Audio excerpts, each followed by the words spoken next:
28 aprel 1988-ci ildə aviasiya tarixinin ən sarsıdıcı hadisələrindən biri baş verdi. Aloha Airlines şirkətinə məxsus Boeing 737-297 tipli təyyarə Havay adaları üzərində uçarkən gövdəsinin üst hissəsi qəfildən qopdu.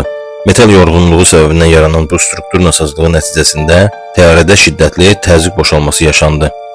58 yaşlı kabin bələdçisi Clara Bell Lansing həmin an sərnişinlərin stəkanlarını toplayırdı. Partlayışın təsiri ilə o 24.000 futlu, təxminən 7.300 metr yüksəklikdə təyyarədən bayıra sovruldu. Təəssüf ki, onun cəsədi heç vaxt tapılmadı. Qəzadan sonra bəzi sərnişinlər təyyarəyə minməzdən əvvəl gövdədə çat bənzəri izlər gördüklərini bildirdilər. Lakin həmin vaxt bu barədə heç kimə məlumat verilməmişdi. Kokpit heyəti təyyarənin böyük bir hissəsinin parçalanmasına baxmayaraq idarə etməni itirmədi. Pilotlar cəmi 13 dəqiqə ərzində Maui adasına təcili eniş edərək Lansingdən başqa digər 94 nəfərin həyatını xilas etdilər.